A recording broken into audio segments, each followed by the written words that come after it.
Nandito na tayo sa may EDSA Shrine, guys. Andito ngayon maraming kapulisan at paparating dito yung mga pro Duterte na naka-ride sila. So dito, ang daming kapulisan.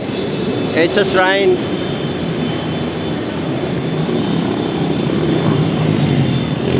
Ang daming pulis, oh.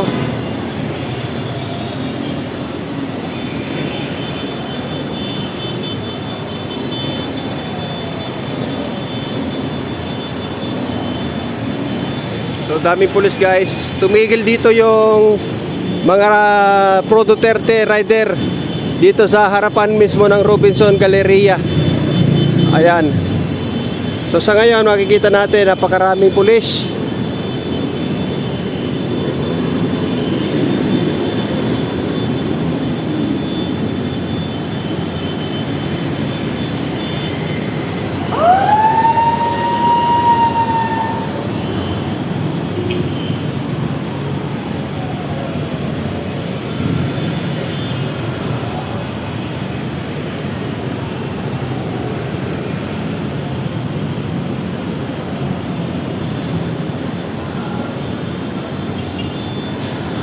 So natigil sila rito, no?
Daming pulis dito, oh.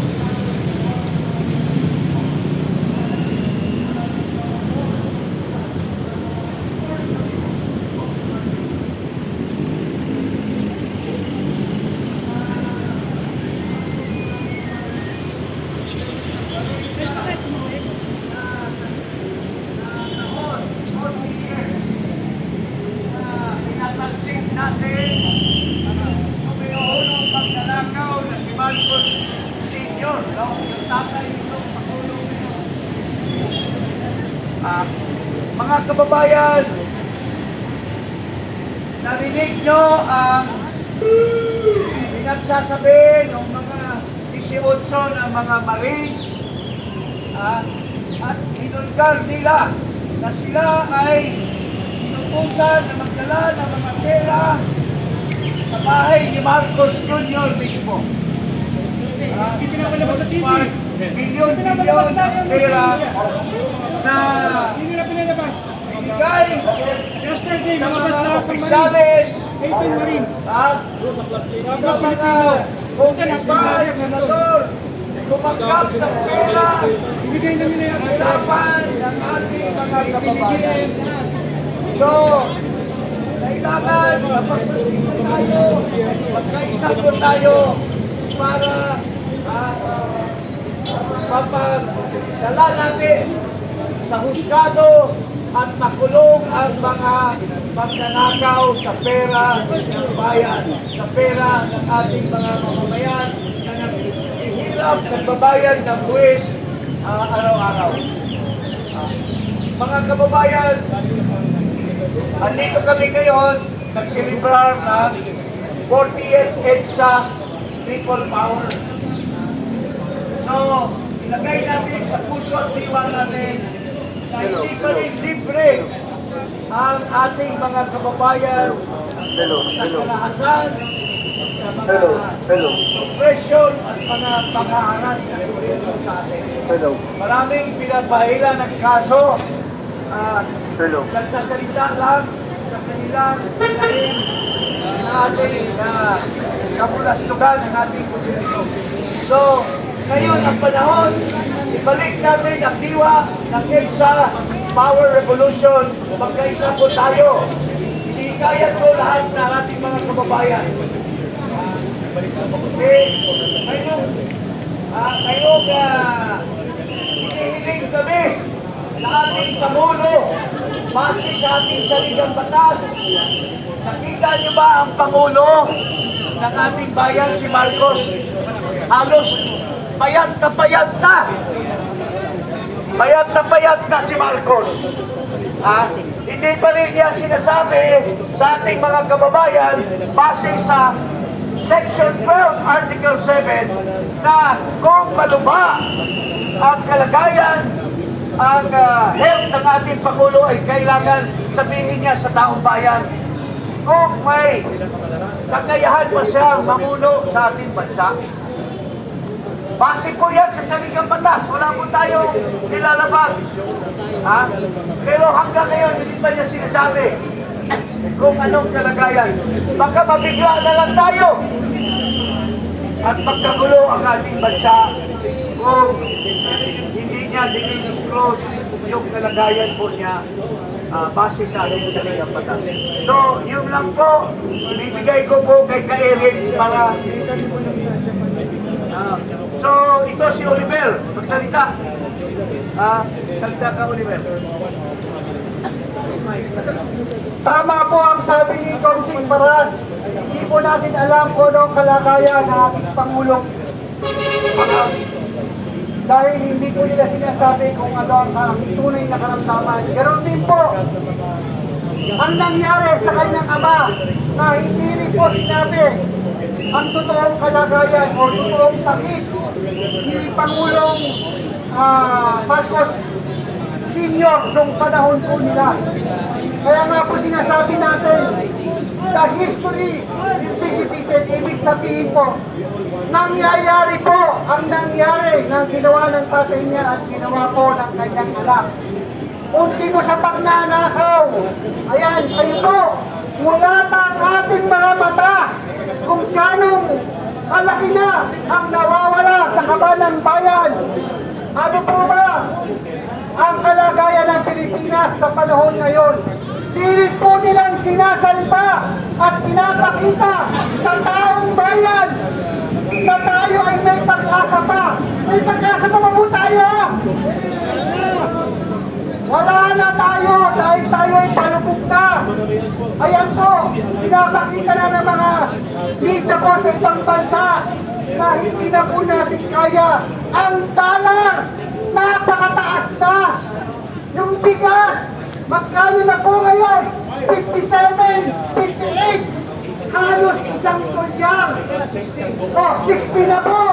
Nasa na po ang 20 pesos na bigas na sinasabi niya.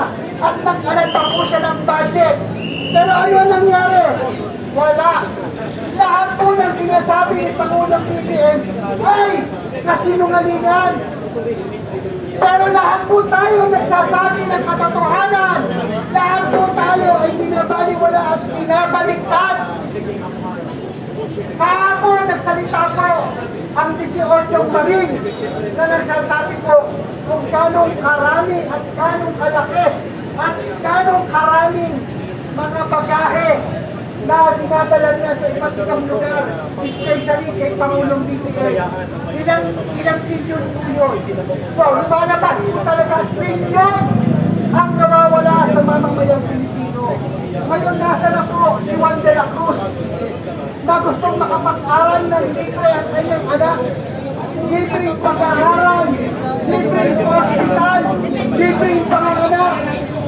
Kaya ng gobyerno kung gugustuhin.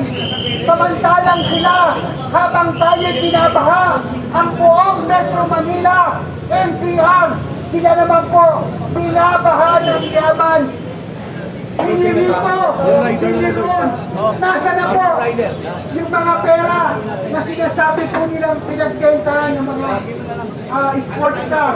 Pag hindi po natin ibigay yan, ipapadayo ng ospital at itulong sa mamamayang Pilipino, sa mga may cancer patient, pumipila Alam niyo po ba yun, kami mga kamag-anak po tayo, di ba? Grabe po sila pumila. Pangkahaba-haba. Tapos ano nangyayari po? Lumapit ka kay congressman, lumapit ka kay mayor. Kaya ayan po, magpapatunay na 40 years in the making na hanggang sa ngayon, patuloy tayong niloloko. Niloko na tayo ng tatay, niloko pa rin tayo ng anak. Ayan po, magpapatunay na 40 years tayong niloloko ng mga Marcos. Marcos, pangab! Marcos, resign! Marcos, manloloko! Yan.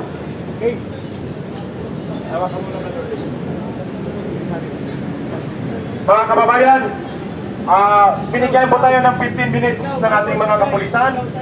Oo, kaya sabay-sabay po natin itaas ang ating kamao. Kaliwa man o kanan, pwede na. Wala namang kulang ito, sabay-sabay yung sundan. Ang panawagan ni Ka Eric na Marcos resign, palayasin, ikulong sa selda 13. Okay, sampol. Taas kamao, everybody.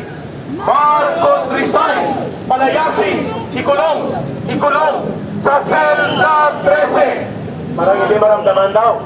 Dapat nandun yung galit, nandun yung paninindigan. Okay, sabay-sabay tayo bago ang ating huling tagapagsalita mula sa Riders Group at former youth leader sa Quezon City at Mandaluyong. Tama, Mandaluyong. Okay. Sabay-sabay ha. Marcos resign, palayasin, ikulong sa selda 13. Marcos resign, palayasin, ikulong sa selda 13. Bago po ang ating pag-awit ng bayan ko ay ang isang youth leader dati dito sa area ng Mandaluyong at naging leader ngayon ng mga Riders Group in support of good governance. Kana brother magpakilala.